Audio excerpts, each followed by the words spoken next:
Chapter 14. Journey to R.A.F. Kinloss, Morgshire. The journey from Little Rissington to the north of Scotland in my little 1931 Morris Minor, which became well known by its registration number PN 8172, was an epic in itself. Travelling to Scotland via London and Carnarvon was a journey of over 1,000 miles in midwinter and in a car without a heater, but well supplied with drafts. Added to the Spartan nature of the expedition. After spending a couple of days with my family in London, I carried on to North Wales, a journey of over 250 miles. Although cold, the weather was not too bad and the old car behaved well. It tended to be a rather thirsty old girl and I carried a good supply of water for the radiator.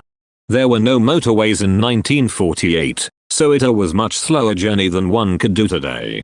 However, to offset this there was not the volume of traffic that is around on today's roads. My little car was capable of not much more than 30 miles per hour, which made it a slow trip anyway. Following a spell of leave in Carnarvon, I set off on the major part of the journey, with forecasts of snow in the north of England and Scotland. With no planned destinations for each day, I just wanted to drive as far as possible each day before stopping for the night. It helped that I was not due at Kinloss until early February and had several days to make the journey on time. As I set out on the drive along the Welsh coast, it was a bright sunny day, but pretty cool and with a few showers. It is, however, one of the most picturesque runs in Britain with the glorious panorama of mountains and sea. To keep warm I wore my flying boots and jacket over my uniform and of course warm gloves. Late morning I reached the Mersey Tunnel and carried on through the city of Liverpool. The stage beyond there was through North Lancashire and through the Lake District and the county of Westmoreland. I reached Kendal during the afternoon, just after lunch, and couldn't resist calling at my former girlfriend's home. I wanted to see how she had fared during the rest of the war. Nancy Clough, her mother told me, was now married to her former boyfriend from Kendal, who had been in the Middle East for several years during the war. I was quite pleased to hear that she was a happily married woman with a family. I was now approaching the hills to the north of Westmoreland, and the weather was becoming very cold. I was told at a petrol station that the notorious Shapfell, the highest point between Kendal and Penrith in Cumberland, had a good layer of snow. However, I decided to try and cross the Shap and reach Penrith, where I planned to stay the night. The old car was showing signs of not enjoying this weather, for a few things had started to go wrong, including failure of the odd light. Also the windscreen wipers had picked up. As I ground up Shap and hit more snow showers, as well as icy roads, I thought I had made a bad move to go over the Shap at night. Fortunately, there were plenty of lorries around, so I could have got some help if things went badly astray. After an agonizing grind at about 15 miles an hour, I reached the peak of some 20,000 plus feet up and then began the easier run down into Penrith. Finally, a much relieved driver drove into an almost deserted town.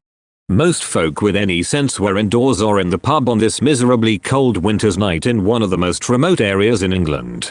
I longed to join them. I found a hotel and they told me to park in the yard at the back. Of course, with a car that did not lock up very well, I had to take all my kit out each night. I was also a bit concerned at the various faults I had with the car, rendering it not legally roadworthy, so I did not want the police to get interested in its condition. I parked it in the yard suggested and went off for a well-earned beer. The journey over Shap had given me rather a scare and I felt lucky to have got over it safely with all the snow and icy road conditions. With the windscreen wipers playing up, I had needed to stop regularly and clear the snow away by hand. The next morning, after a good sleep, I had breakfast and then went to get the car. I nearly passed out when I saw where I had parked it, for I had made a mistake in the yards. Instead of parking in the hotel yard, I had parked in the police station yard.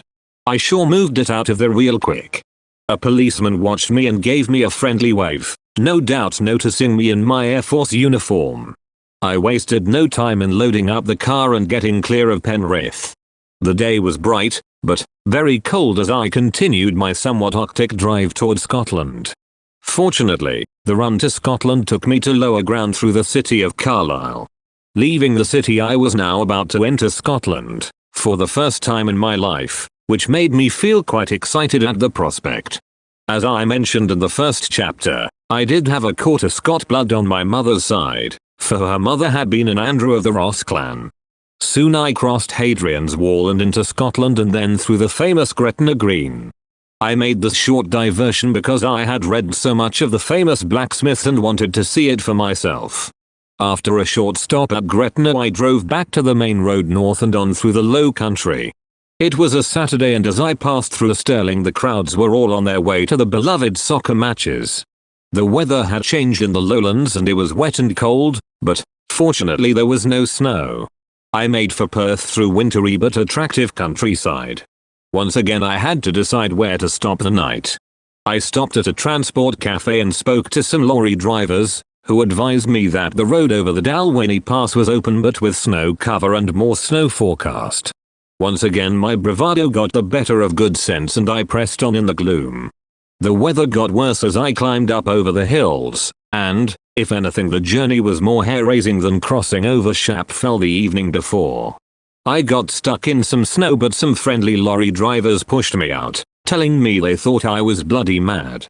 Fortunately, once again I got through the Dalwhinnie Pass and moved more quickly downhill into the Highland Glens, finally reaching the famous Highland holiday resort of Aviemore. Although most of the hotels were closed for the winter, I did find one that was hospitable, warm and comfortable. It was great to get into the lounge, where a lovely log fire was burning, which enabled me to thaw out at last and enjoy the relief of being over the worst of my journey. I now have only a 60-odd mile run left in the morning to reach Kinloss. The Sunday morning dawned bright and glorious amidst the snow-clad mountains.